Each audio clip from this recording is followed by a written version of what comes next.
I will like to thank the organizers for giving me this opportunity. So I have kept the topic, the proof to be very elementary in the sense that not many deep theorems are involved, only very elementary computations are there. Of course, there are other ways of looking at it, but then I have chosen the most basic thing. But certain questions which remain, which does arise, they can participants can look at them separately. So let me first share the screen.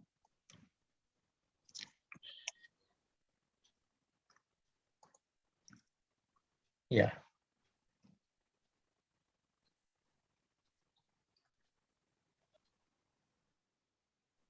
अच्छा, ये page down वगैरह काम नहीं कर रहा है?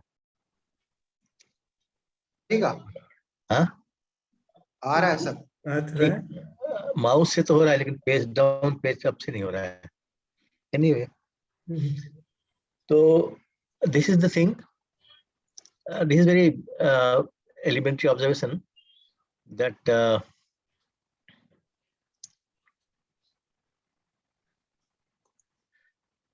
in Rn you have the Euclidean norm, so it is a norm vector space, and addition and multiplication by scalar are coordinate wise.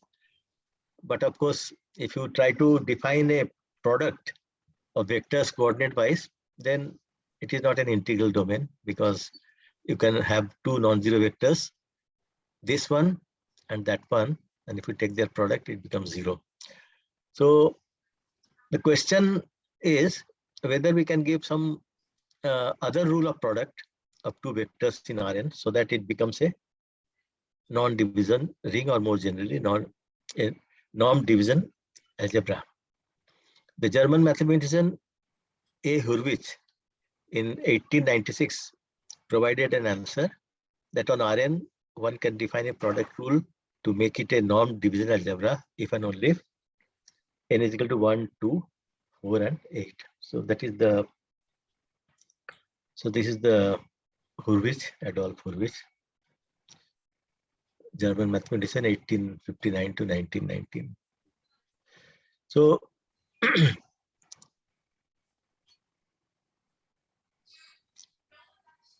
so when R is a norm, R is a normed algebra, it satisfies the identity. This, the product norm of the product is product of norms.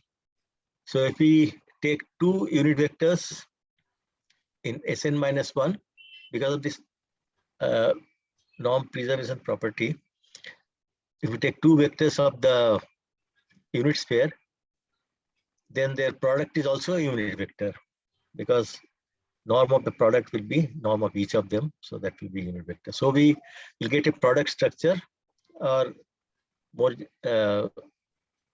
generally H-based structure on Sn minus 1. As a consequence of Hurwitz theorem, we have then a product structure on Sn minus 1 if and only if n is equal to, I'm sorry, it is n minus 1 is equal to 137.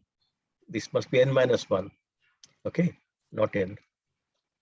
N will be 2, 2, 4, 8 only. N minus 1 is 1, 3, and 7. Fine. So this is the correction here. Now, conversely, Sn has a product structure. If Sn has a product structure, it becomes a Lie group, and in that case, actually this whatever I have written in quotation mark, na, those are undefined terms. Okay, so I am just quoting it. That's why I have put it in quotation marks. So if Sn has a product structure, it becomes a Lie group, and in that case, its tangent bundle is trivial, or that Sn is parallelizable. And by a deep theorem of topology, which is contributed by Steenrod, Whitehead, Bott, Milner, Adams, this is true if and only if n is equal to 1, 3, and 7. So a real normed algebra structure Rn exists if and only if n is equal to 1. So one can approach it in either way. One is that you first prove the Hurwitz theorem, and then using that property you prove this result. Or conversely, if you use this deep result of topology, then you can prove that this has Lie group structure only for 137, and it will give us that norm algebra structure Rn. It's possible only for n is equal to 1, 2, 4, 8. There are other topological concepts which we are not specifying, like Hopf invariant problem and so on and so forth. I will put it, keep it only purely algebraic in nature.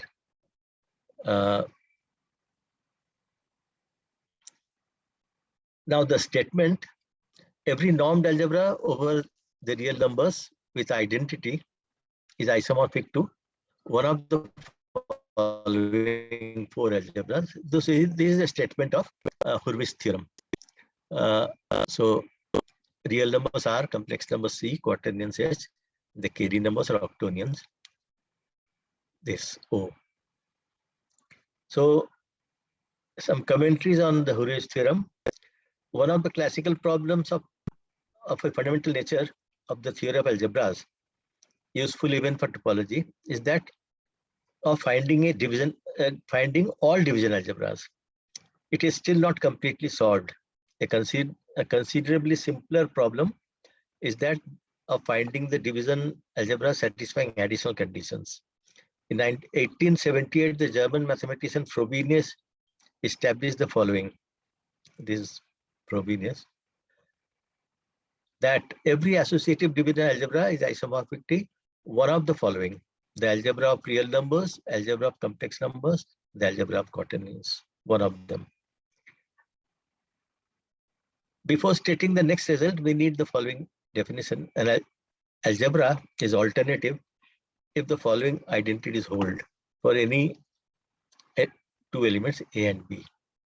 So that is AB times B is equal to A times BB, and BB times A is equal to B. Yeah. This is not full associativity, but this specific associativity, alternative.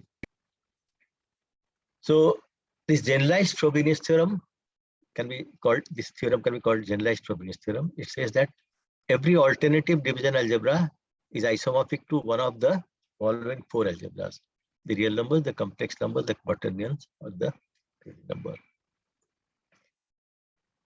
We will not prove Frobenius theorem or the generalized Frobenius theorem in this lecture. I refer to 2 that mostly I am following the reference to. There is a textbook by Cantor and others. I have given the reference. So mostly I am following that book. But Herstein's book also has this theorem in a different formulation. So one can see that there. So we assume that the readers are familiar with the real numbers, or the complex number, quaternions, and we will devote some time to introduce the Cayley numbers. Because Cayley number is also similar, but lots of very complicated kind of computations are there, and many people are not familiar also. So that part I will devote some time. So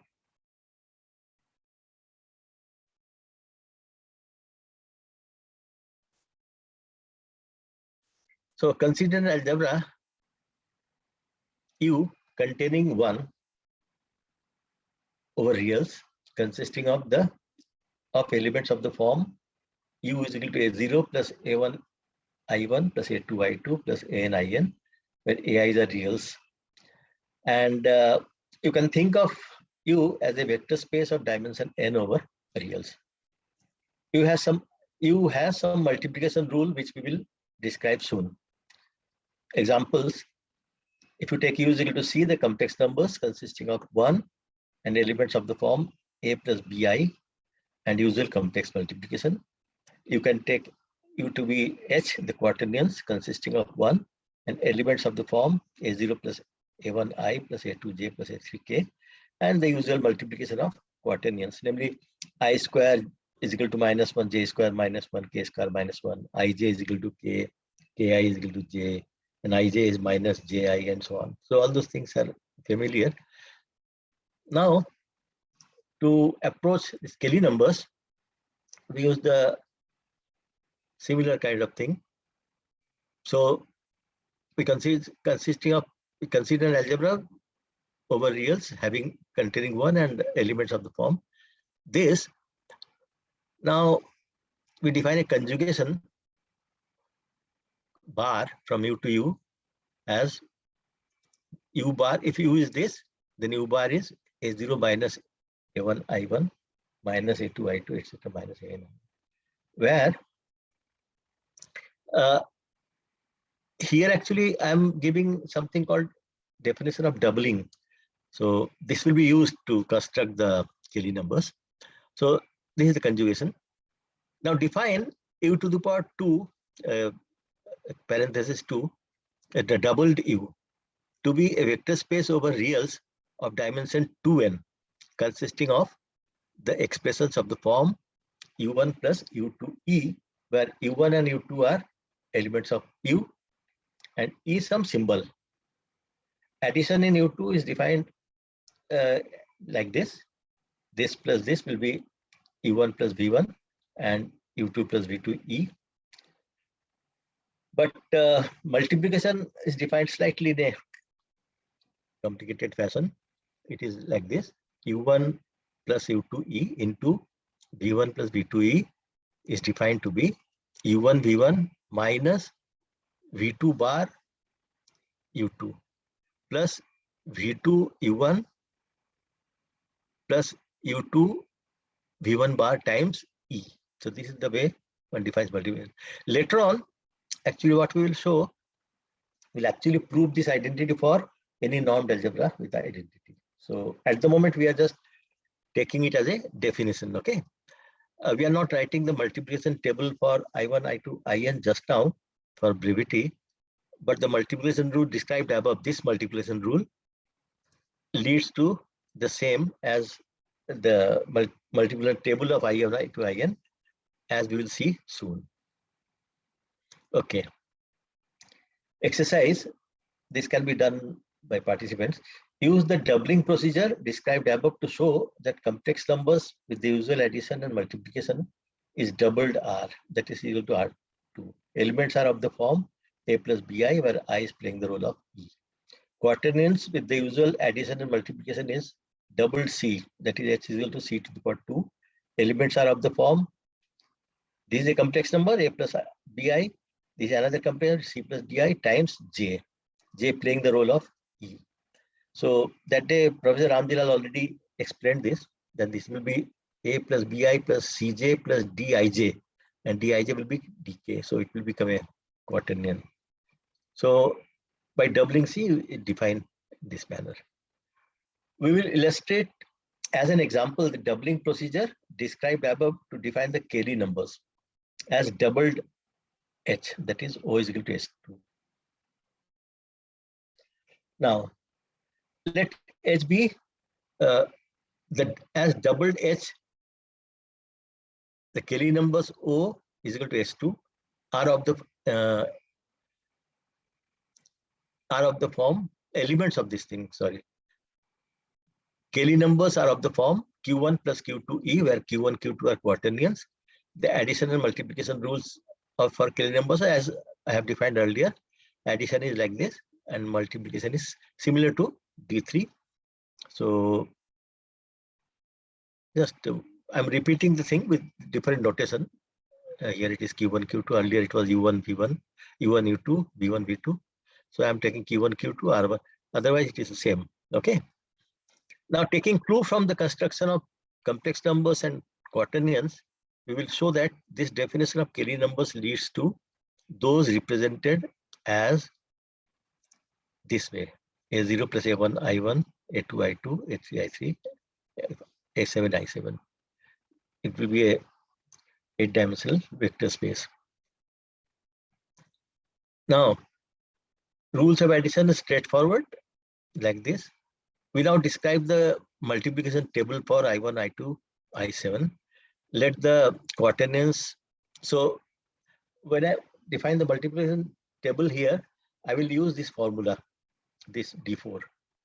Using this only we will derive it. That can be left as an exercise. One has to sit down and do it. So we describe the multiplication table of this to describe. So what we do, let the quaternions Q1, Q2 be given by Q1 is equal to A0 plus A1I plus A2J plus A3K. Q2 is equal to A4 plus A5I plus A6J plus A7K. We rewrite these things in this following form. Q1 is equal to A plus BI plus CJ plus DK. That is, A0 is A, A1 is B, A2 is C, A3 is D. And Q2 is capital A plus capital BI plus capital CJ plus capital BK. And like this, A4 is this, A5 is this, A6 is C, and this. Now we write the expression D5 as, so this one, this expression as this: A plus BI plus CJ plus DK plus AE plus BI plus CJ plus DK. This E is extra, otherwise it is more or less same.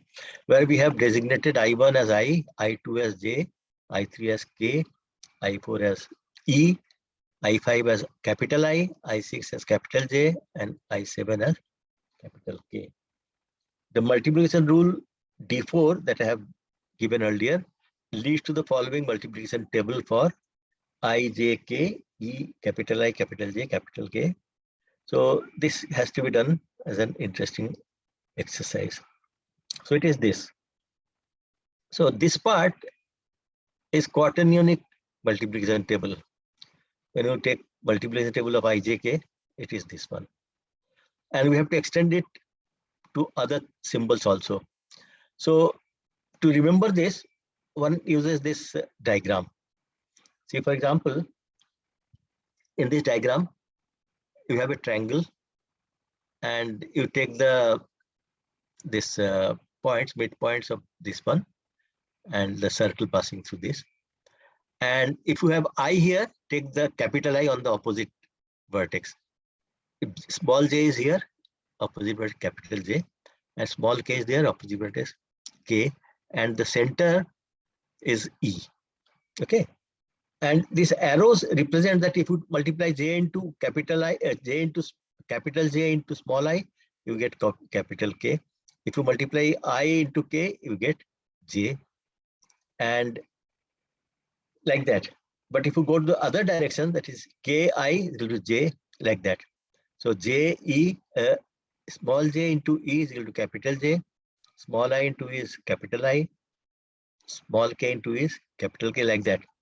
And similarly, IJK, I into J is equal to K, J into I is equal to K. But if you go in the other direction, J into I is minus K, and so on. So using this, we get this multiplication table. See, for example, I into E, I into E is equal to I into E is equal to capital I. I into capital I is equal to minus E. So let us see.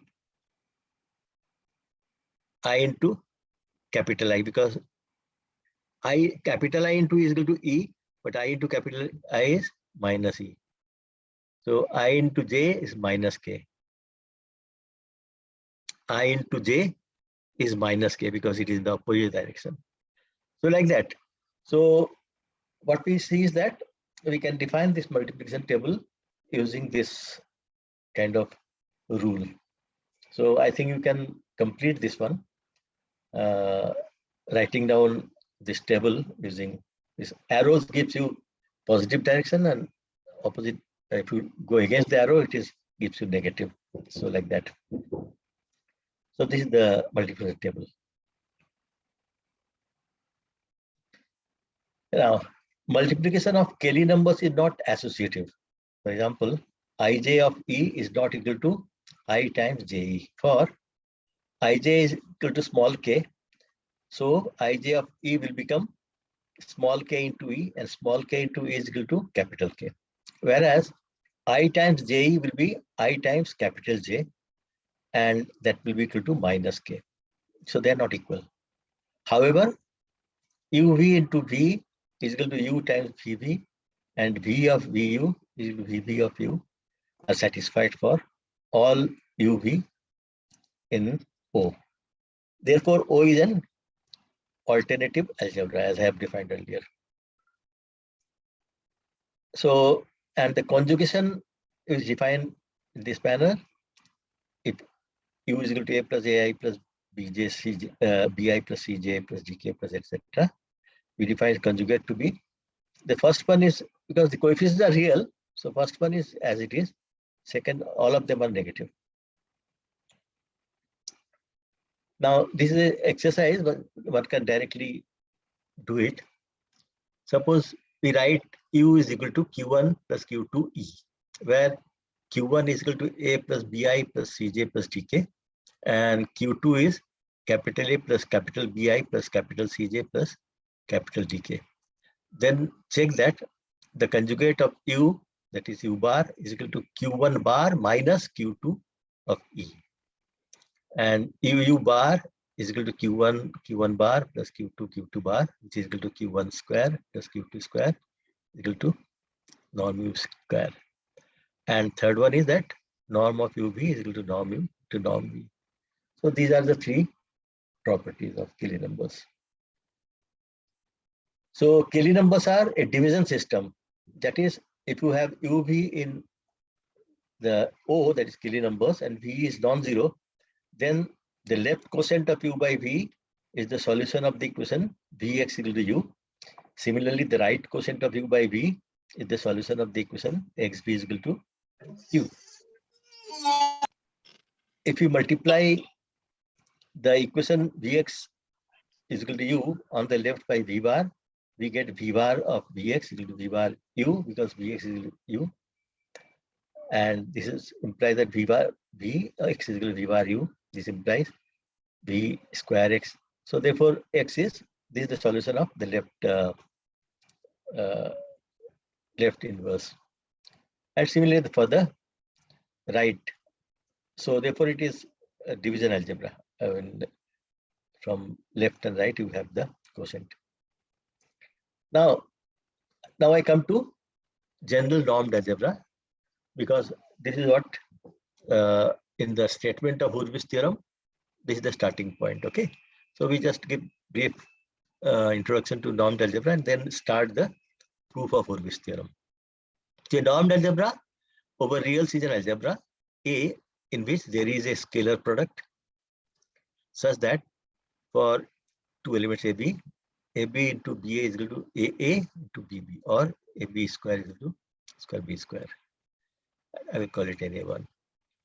Let 1 be the multiplicative identity of A, and the dimension of A as a vector space over reals is more than 1. Then every element A can be uniquely represented as A is equal to K1 plus A prime, where K belongs to R and A prime is orthogonal to 1.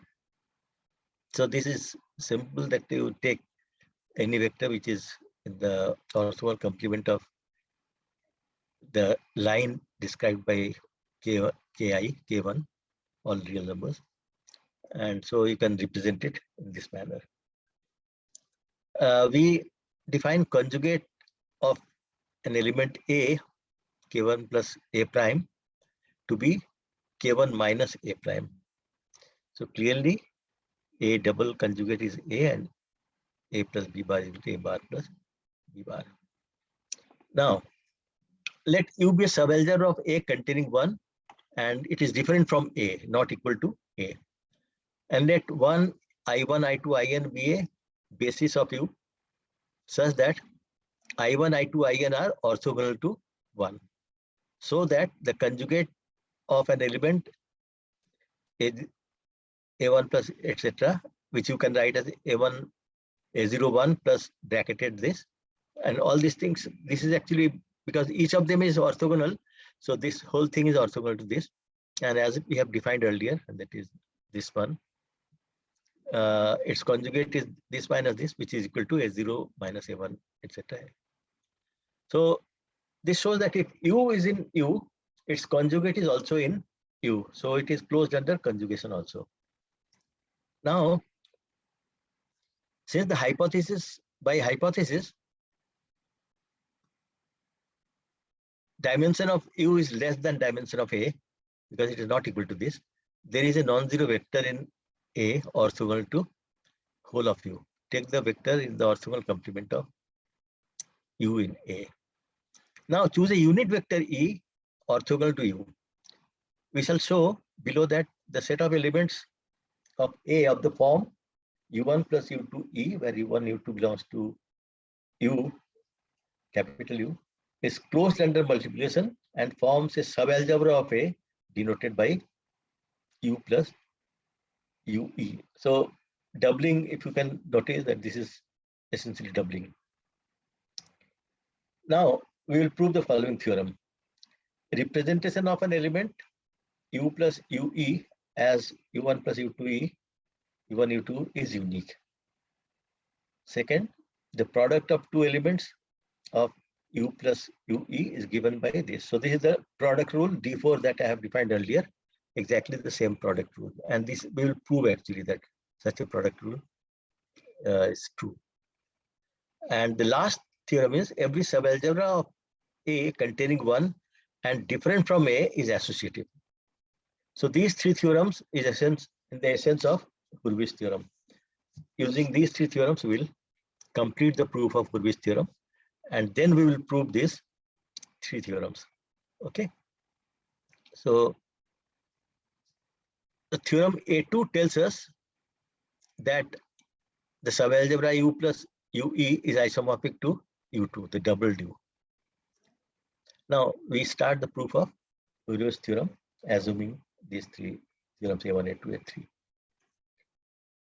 Since A contains 1, it contains the subalgebra of elements of the form K1, K belongs to R. This subalgebra is isomorphic to R. If in the preceding argument we replace U by R, and if E belongs to E is a unit vector orthogonal to E by equation Na3, this one of theorem A2, we have E square is equal to 0 plus 1E into 0 plus 1E, and using that formula one can compute that it is minus 1. So square is minus 1. So this is actually, I should stop here to say something that element existence of such an element is ensured, and this can also be used to show that you cannot have a division algebra dimension 3. R3 cannot have a division ring structure. So anyway, so this is the, so the moment, so we started with R, that is multiple of 1, real multiple of 1, so that is isomorphic to R. And by the preceding argument, you can find a vector E in R which is orthogonal to 1, and therefore it has this property because of the multiplication property 2. And now, more generally, if A is a vector orthogonal to 1, then by similar argument, if you look at the normalized part and square of it, it becomes minus 1. That means A prime square is lambda I, where lambda is negative because it will be minus of this quantity, negative. So conversely, so what I have shown is that any vector which is orthogonal to 1 will have this property, that the square of that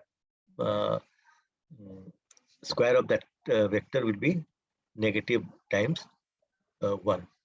Conversely, for any element A which is of this type, K times 1 plus A prime, and A prime is normal to 1, the square is lambda 1 with lambda less than 1. I mean, I'm not talking about any vector orthogonal to 1 or etc. Any element of this, if it has this property that square is negative of 1, then in this representation K must be 0, because if you look at the square of this quantity, it will be like this. So this, and since it is already a orthogonal to this, so therefore this square is by mu 1. So it will be K square 1 plus mu 1 plus 2K A prime, where mu is negative. Now this has to be 0 because we are assuming that A square is lambda times 1. So it has to be 0. And since A prime is non-zero, K must be 0. So K must be 0. And therefore, any element which has this property, the K must be 0. So it should look like this. So it is orthogonal to this. So this fact enables us to give the following alternative description of conjugation in A. Suppose A is equal to K1 plus A prime, where A prime square is lambda 1, lambda less than equal to 0. Be a unique representation of A, then A prime is equal to K1 minus A. A bar is equal to K1 minus A prime. Okay.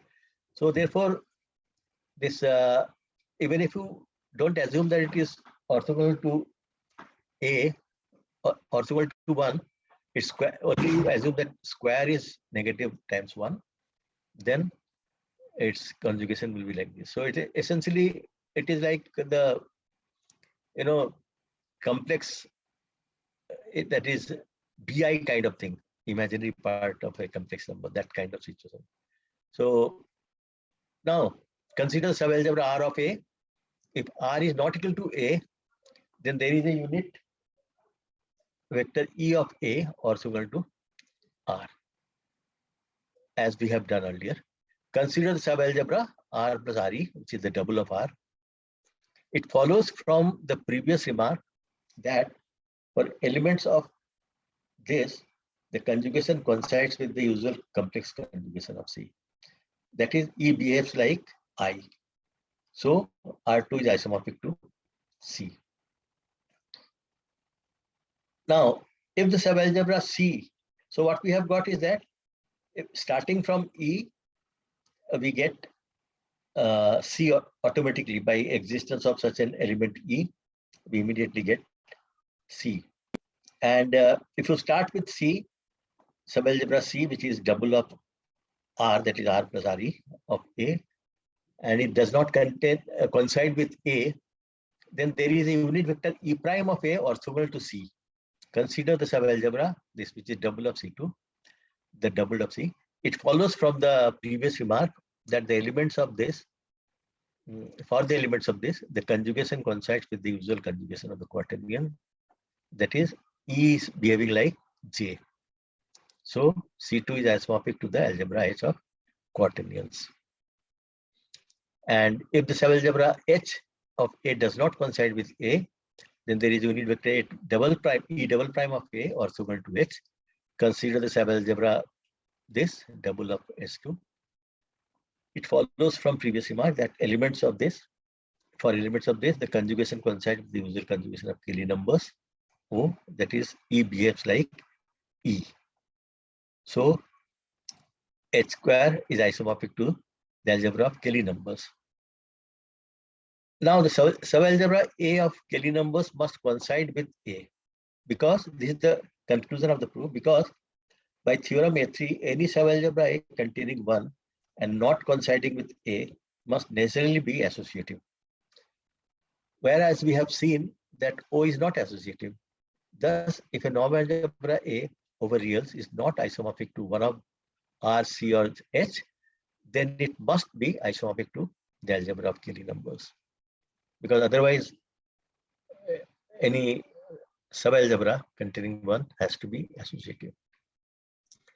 So this will finish the proof of Hurwitz theorem, provided we prove theorems A1, A2, and A3.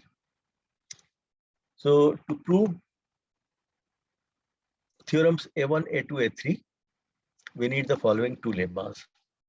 So lemma 1, if you have A1, A2, B1, B2 are elements of a normed algebra A over reals, the following identity holds. It is A1, B1, comma A2, B2. This is the scalar product normed this thing, plus A1, B2 plus B2, A2, B1 is equal to 2 times A1, A2 into B1, B2. So this is an identity which we will prove. And it will be used to prove lemma, these things. Then second lemma says that the following identity holds for any normed algebra A with identity AB into B bar is equal to B times B, this scalar product of B times A. So these P1 and P2 are the two lemmas which will be required to prove these theorems. Now, consider the property Na1. Na1 is this one.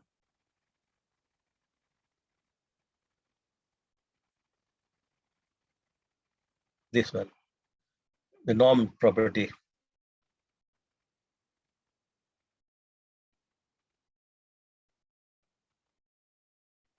Yeah, so norm property. For norm, yeah, I have already quoted this. Consider the property Na1 of normed algebra, namely AB, comma AB is equal to AA, B, and replace A in this formula. Wherever there is A, you replace it by A1 plus A2. Then it will become this. A becomes A1 plus A2, A1 plus A2, here A1, A2, A1 plus A2, and then you compute. So on computation and cancellation, etc., simplification, one will get A1B, comma A2B is equal to A1B1, A2B2. So this will prove this is P3. Okay. Now, in this P3, if you replace B by B1 plus B2, then again it will be A1, B1 plus B2, A2, B1 plus B2 is equal to A1, A2, B1 plus B2, B1 plus B2. That is, wherever there is B, you put B1 plus B2. And then you simplify using the bilinearity property, etc. And apply P3. So eventually you will get A1, B1, comma A2, B2, A1, B2 plus A2, B1 equal to 2 times A1, A2. All the cancellation after cancellation takes place. So this is a very straightforward computation, but only thing the one should know the trick that in first apply this property of the normed algebras, replace A by A1 plus A2, you get a formula like this, identity like this. And once you get an identity like this, replace B by B1 plus B2 and simplify, you'll get this. So that is the proof of lemma 1, L1. For the second lemma, so suppose B prime belongs to A, so you can write B prime as K times 1 plus B, where B is normal perpendicular to 1. So that B bar is minus of B, by property of conjugation we have defined.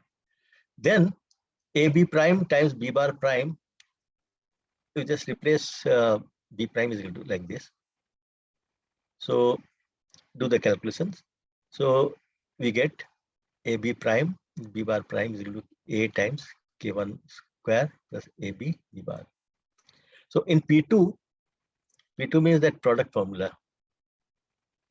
No, this one, AB B bar is equal to this.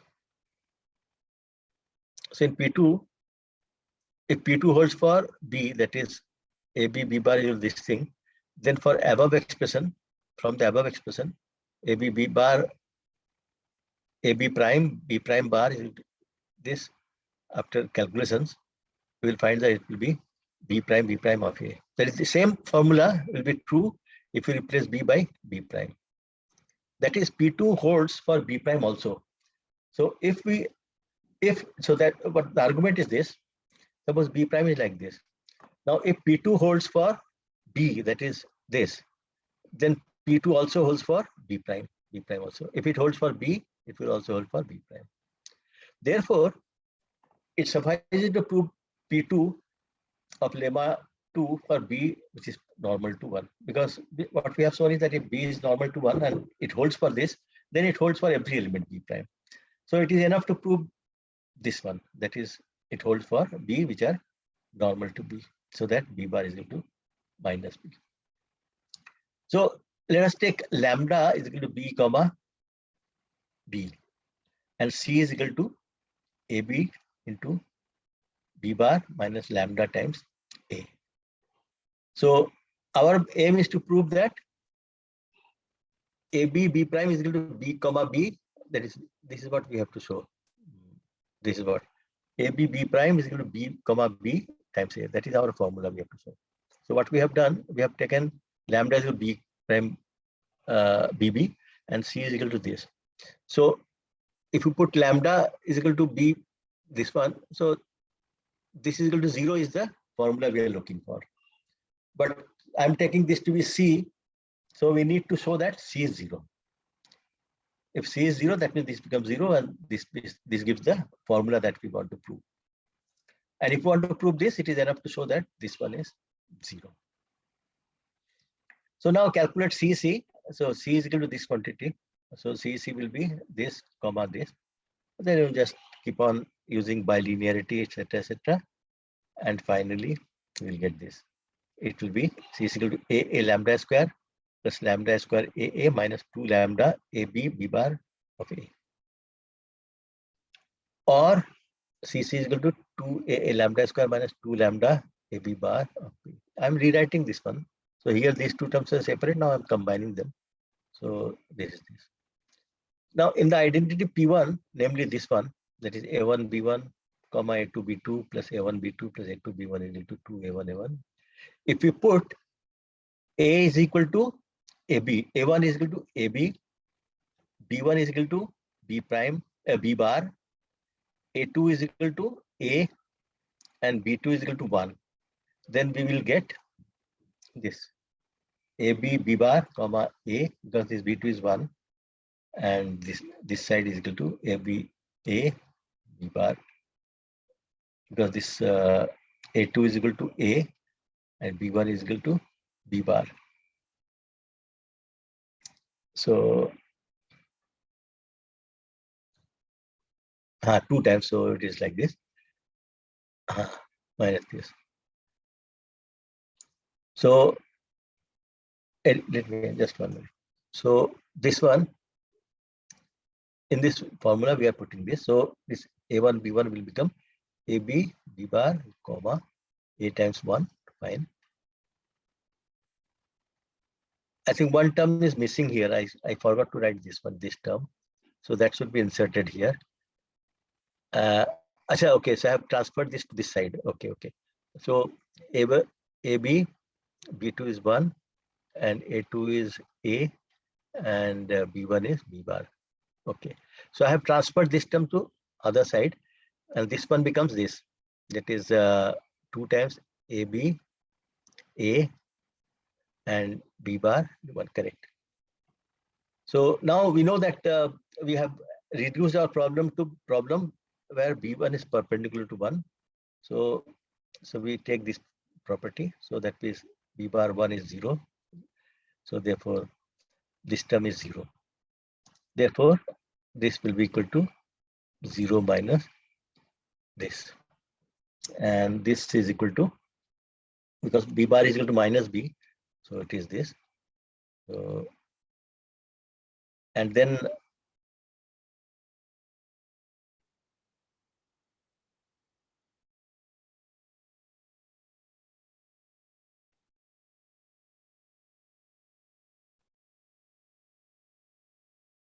minus this one. ABB is equal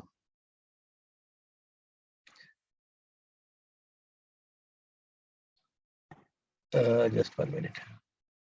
What happened?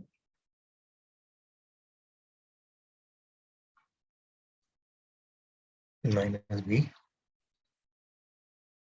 Oh, there must be a equality sign in between. This is not product here, no? There is a equality sign in between. So I think while typing, I missed it. So this is equal to AB into AB, and minus sign will cancel. So it is equal here in this point. At this point now, there is a equality, which is AB, and that is by that formula is equal to AA BB, and this is equal to AB into lambda. BB is lambda. Therefore, CC is equal to this minus this 0. So this completes the proof of L2. Now, once we have proved these two properties, L1 and L2, two lemmas, we are now ready to prove the theorems A1, B2, A1, A2, and A3. Before that, we want another identity test. So in the identity P2 of lemma 2, namely AB, B bar is B A into A of BB. If we replace B by X plus Y, we get A into X plus Y, X bar, comma Y bar. This is equal to X plus Y, A.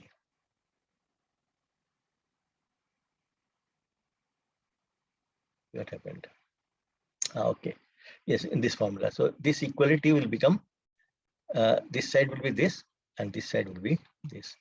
So therefore, if you simplify this, so you'll get this, etc., or this, and finally after cancellations, well, this will cancel with this will cancel with this. Cancel, we get ax y bar plus ay x bar is equal to 2xy. So this formula will be useful, P5, in the proofs of A2, A1, A2, A3. Okay. Remark, recall that U is a subalgebra of A containing 1 and not coinciding with A, and that there is a unit vector E in U orthogonal to U. So first claim is that U is orthogonal to UE. That is, U1 is orthogonal to U2E for every U1, U2 belongs to E. So in the identity P1 of lemma 1, namely A1, B1, comma A2, B2 plus A1, B2 plus A2, B1 into A1, A2, B2. If you put A1 is equal to U1, B1 is equal to U2, A2 is equal to E, and B2 is equal to 1, we get E1, U2, E, because this will become E, this integral, and this is equal to that. And since E is normal to U by your choice, is orthogonal to UT for every, and the E orthogonal to U1, U2 for every U1, U2. So we get that U1, E, U2, because this will become 0 because E is orthogonal to this. This is 0 because E is orthogonal to this. So both these things are 0, so therefore this will also be 0. So U1, E, U2 is 0. And using P5, this formula in which I am putting A is equal to 1, A is equal to 1, X is equal to E, X is equal to E, and Y is equal to U2 bar, and the fact that bar of E is equal to minus E, we get that E U2 is equal to U2 bar of E. So U1 comma U2 E is equal to 0. So this proves the claim that any two vectors, if you take, one is orthogonal to the this times the vector E. So therefore U and UE are normal. Now we come to the proof of theorem A, that is uniqueness of representation. Suppose U1, U2, E is equal to U prime is equal to U1 prime plus U2 prime E, then this is equal to this. But U1, U2 belongs to U, and U2 minus U2 E belongs to U, E, and therefore, and this, they are orthogonal. So this must be equal to 0 is equal to this. But E is non-zero, so U2 minus U2 prime minus U2 is 0. Therefore, both of them, U2 is equal to U2 prime and U1 is equal to. This completes the proof of theorem A1. And before proceeding to the conclusion of proof of theorems A2 and A3, we state three identities whose proofs will be relegated to the end. That is, if you are given two vectors in U, then UE times V is equal to UV bar of E, that is alpha. UVE is equal to VU of E, that is beta, and UE times VE is equal to minus of V bar U, that is gamma. Now we prove the main, the product identity theorem, the proof of theorem. So required to prove the identity Na3, namely U1 plus U2E, U1 plus V2E is equal to U1 U1 minus V2 bar U2 plus V2 U1 plus U2 V1 bar A. So this is the main product rule which was used throughout. So now left hand side of this is equal to this, which you can write in this manner: U1 V1, U1 U2E, V2E plus U2E plus U1, U1 V2E. And then by alpha, gamma, alpha, beta, and gamma, we can replace these things by U2 V2, because that was UE VE is equal to minus V bar U. So this will become minus V2 bar U. So this, and this will become UV bar of E. So u v bar of v. So like that. So in each of these terms, we apply these three identities and we get this. So this proves the identity. That is starting from this side and applying all those three, we get RHS of anything. So that is the proof of theorem A2. And finally, the theorem A3, namely that any subalgebra of A has to be associative. So suppose you have three elements of U in the identity P5, namely AX y bar plus AY x bar is equal to X by A. Put A is equal to VE, X is equal to W bar, Y is equal to U bar E. Then we get in this identity VU W bar minus this plus this E of this thing W is equal to 0, because X is equal to W bar and Y is equal to this, but this thing is orthogonal to this. We have just now seen that U bar is orthogonal to any vector of this type is orthogonal to any vector of this type. So this term is 0. So right side is 0. So it is this. Now using identities alpha and gamma, what we will get is that U VW minus U VW is 0. So the multiplication in U is associative. So we have shown that any subalgebra of proper subalgebra of A has to be associative. And since our Kelly numbers is not associative, it has to coincide with algebra. Now, finally, we put the we prove the identities alpha, beta, gamma. So we recall this identity P5, namely AX y bar, because we have to just substitute here only. AY x bar plus 2x by A. Put A is equal to U, X is equal to E, Y is equal to V bar in P5, and using the fact that V bar is perpendicular orthogonal to E and E bar is minus E, we get that U E V plus U V bar of E bar is 0, implies this minus this is 0, and this proves alpha, identity alpha, because we have proved this one is 0, no? So from this we get this, and from here this we get that this is equal to 0, because E bar is equal to minus. Similarly, beta, in this expression, put A is equal to 1, X is equal to U, and Y is equal to V E bar. And using the fact that V is orthogonal to U, so that VE perpendicular to 1, and hence V bar is minus V, we get that VEE minus VE, this identity. And using alpha, we get this minus this is equal to this, equal to this, equal to this. This proves beta. And for the proof of gamma, it suffices to prove gamma in two cases: when V is K1 and when V is perpendicular to this. If you prove gamma for both these cases, then it will suffice that it will be true for any vector. Now, suppose V is equal to multiple of 1. So identity gamma looks like KUE is equal to minus KU, which is true by the identity P2, namely, if we apply this and take A is equal to minus KU and B is equal to E, then we get this one. So therefore it is true. And if V is perpendicular to 1, so that V bar is equal to minus V, putting A is equal to U, X is equal to E and Y in P5, that is this expression, we get this.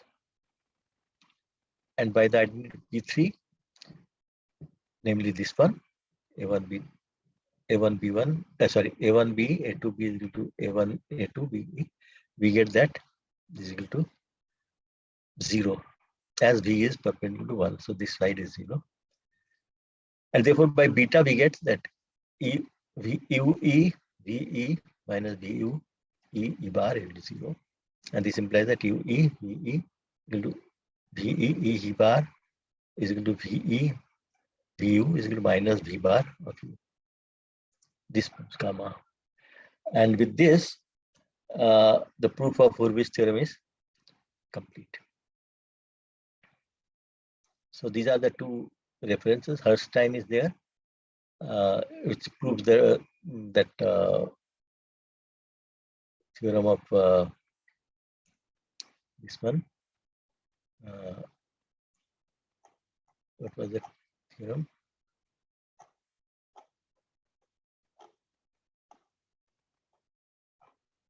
Frobenius theorem. And second book contains both the proofs of Frobenius theorem as well as the Hurwitz theorem. This is the book, Hypercomplex Numbers and Elementary to Algebras. This one, Cantor and Solodovnikov. So I have taken the material from this one only. So here, of course, the proof gives us that any subalgebra of A, if you take with identity, so if you take any element, then if it is a proper subalgebra, then there is an element in the algebra which is orthogonal to the given subalgebra, and that element which is orthogonal to this also has the property that its square is -1, and also its conjugate is minus of this itself. So this is a property which rules out that it cannot be R3 or R5 or R6, etc. Of course, directly one can prove all those things, but for example, in R3, what one can prove is that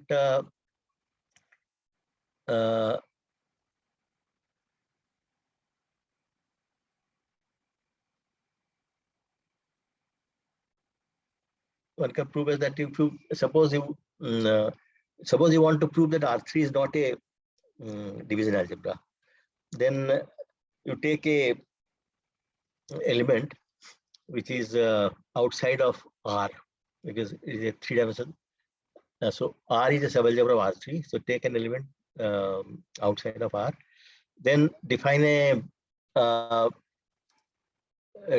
linear transformation by multiplying by that element, that is x going to xa, and look at the characteristic polynomial of that, and look at the matrix of this 3x3 3x3 matrix of that M, and look at the characteristic polynomial of that matrix.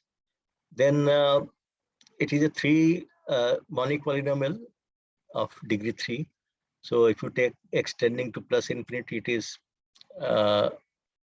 positive and positive infinity, and x tending to minus infinity is negative. So therefore, by intermediate value theorem, because there is a point, a real number for which this is 0, that is the monic polynomial has a solution, say root. So there is a real root, and therefore a real eigenvalue. So therefore, if you look at the difference of take that eigenvector and look at the given linear transform, which is multiplication by that element, and look at the, so therefore the element, that element minus that eigenvalue, this will be in the this will annihilate a vector. So it is a 0 divisor, and since R is one of them is a real number, so the given element is a, so therefore what you get is that it is not a division ring because it has 0 divisors. So like that, individually one can prove these things, and but this theorem gives a idea that if you have a subalgebra and you get a vector whose square is -1, not orthogonal to the subalgebra, and if such a property is there, then you is R3, R5, etc. are ruled out. I think I will stop here.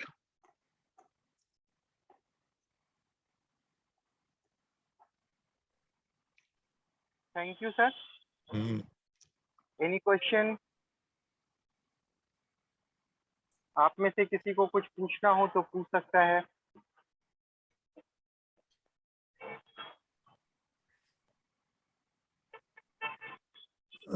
Thank you, Himadri, for a nice lecture. और इसमें आप लोगों ने देखा होगा कि the division algebras, non-division algebras सिर्फ 4 हो सकते हैं, and the multiplications on the spheres, non-degenerate multiplications on spheres कितने हो सकते हैं, ये आप लोगों ने देखा. और indeed Himadri has already observed that indeed apart from this, these S1, S3, S7, you cannot have even H space structure. So that is a very important thing. And I may observe that you may see for quaternion algebra, which is associative algebra, the octonian algebra is not associative algebra. So for octonian algebra, you have some kind of vector space theory, the left vector space theory and the right vector space theory. You can talk of the matrices also. And then you had this, the conjugation kind of thing. And then you have the Hermitian form kind of thing also, and the inner product were there.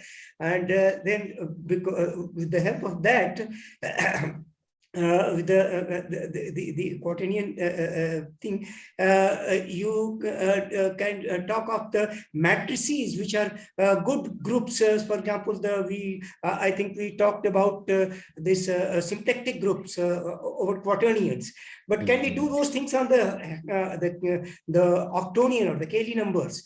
Because that is not associative. So can we talk of the vector space theory over there, getting the dimension and all those things? So उसमें काफी कुछ problems होंगी, and then the matrices और जो दो group आएंगे वो group तो बनेंगे नहीं, तो किस तरीके के बनेंगे, ये सब अजीब सी problems उसमें होगी ऐसी.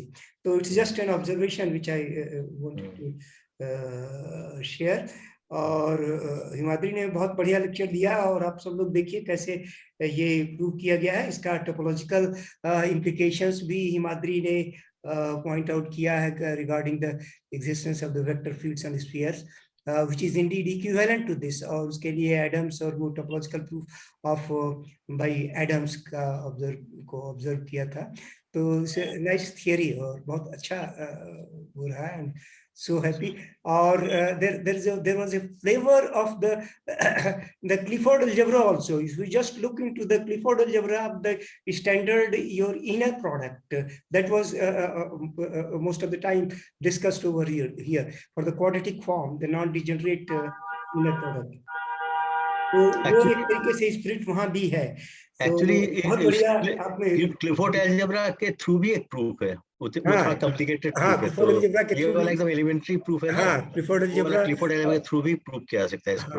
मोर और less actually the quadratic form and how to make this inner product, the standard inner product, algebraic description of the standard inner product, so that the knob becomes, ये एक बहुत बड़ी वो है.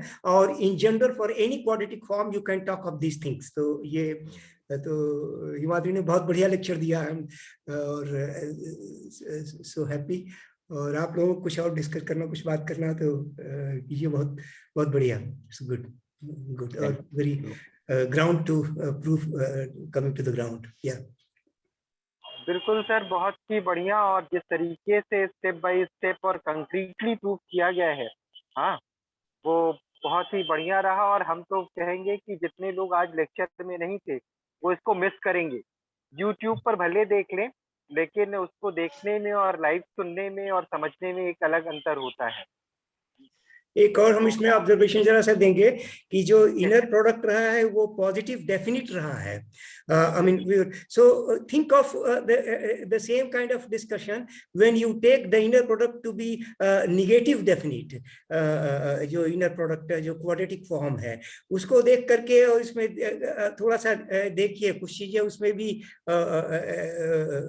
वो है. तो what can you get something more new.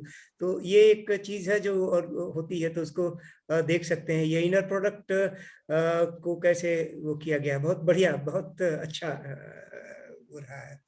चलिए, तो it's good. Thank you all of you. Next time we will meet on Friday 24th, but before that we will meet on 22nd to celebrate Ramanujan's birthday at 7:30 p.m. I will share the link and all these things in the group on 22nd December.